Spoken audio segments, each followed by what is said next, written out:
स्वामी समर्थ आणि तंत्र हे दोन शब्द ऐकल्यावर अनेकांच्या मनात भीती किंवा कुतूहल निर्माण होतं.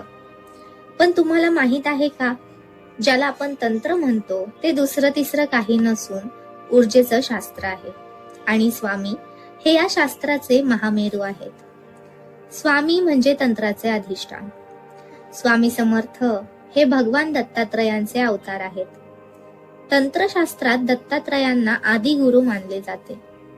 त्यामुळे स्वामींकडे ज्या सिद्धी होत्या त्या कोणाकडून तरी शिकलेल्या नव्हत्या, तर त्या त्यांच्या अस्तित्वाचाच भाग होत्या. तंत्राचे 3 मुख्य खांब आहेत. पहिला म्हणजे मंत्रात्मक शक्ती. श्री स्वामी समर्थ हा केवळ 6 अक्षरी मंत्र नाही, तर हे एक ध्वनिशास्त्र सोनिक वेपण आहे. जेव्हा आपण हा जप करतो तेव्हा आपल्या शरीरातील 72,000 नाड्यांमध्ये कंपने निर्माण होतात. ही कंपने तुमच्या शरीराभोवती असलेल्या ऑरामधील नकारात्मकता काढून टाकतात. ज्याप्रमाणे रेडिओची फ्रिक्वेन्सी मॅच झाल्यावर गाणे स्पष्ट ऐकू येते, त्याचप्रमाणे या मंत्रामुळे तुमची ऊर्जा ब्रह्मांडाच्या ऊर्जेशी जोडली जाते. दुसरा स्तंभ म्हणजे शक्तिपात, एनर्जी ट्रान्सफर. तंत्रातील सर्वात उच्च आणि गुप्त प्रक्रिया म्हणजे शक्तिपात. स्वामींनी कधी हाताने तर कधी केवळ नजरेने, दृष्टिक्षेपाने भक्तांची कुंडलिनी जागृत केली. हे एखाद्या वायरलेस डेटा ट्रान्सफर सारखे आहे. स्वामी आपली तपोशक्ती भक्ताच्या आज्ञाचक्रात प्रवाहित करून त्याचे जन्मजन्मीचे कार्मिक ब्लॉक्स, पापे, दोष क्षणार्धात नष्ट करत असत.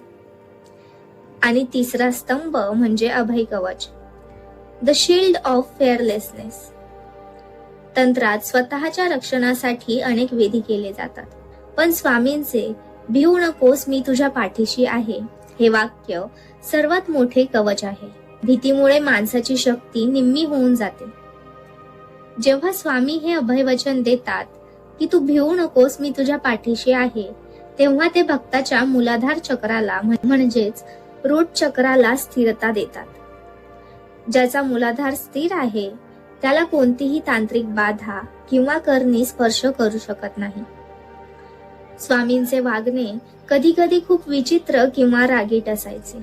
लोक त्याला भीतीदायक समजायचे, पण ते अघोर तंत्र होते. स्वामी जेव्हा एखाद्याला दगड मारत किंवा शिव्या देत तेव्हा ते प्रत्यक्षात त्या व्यक्तीच्या शरीराला नाही, तर त्याला चिकटलेल्या नकारात्मक प्रारब्धाला किंवा वाईट शक्तीला मारत असायचे. कडू औषधाप्रमाणे हे रूप भक्ताच्या कल्याणासाठी आणि त्याच्या आत्म्याच्या शुद्धीकरणासाठी असायचे. शेवटी तंत्र म्हणजे केवळ विधी नाहीत, तर ती एक शिस्त आहे. स्वामी हे तंत्राच्या पलीकडचे परमतत्व आहेत. जेव्हा आपण स्वामींना पूर्णपणे शरण जातो तेव्हा आपल्या आयुष्यातील विस्कळीत झालेली यंत्रणा आपोआप तालावर येते. स्वामींची भक्ती हेच जगातील सर्वात श्रेष्ठ आणि सुरक्षित तंत्र आहे. स्वामींचे तंत्र म्हणजे विनाश नाही, तर शुद्धीकरण आहे.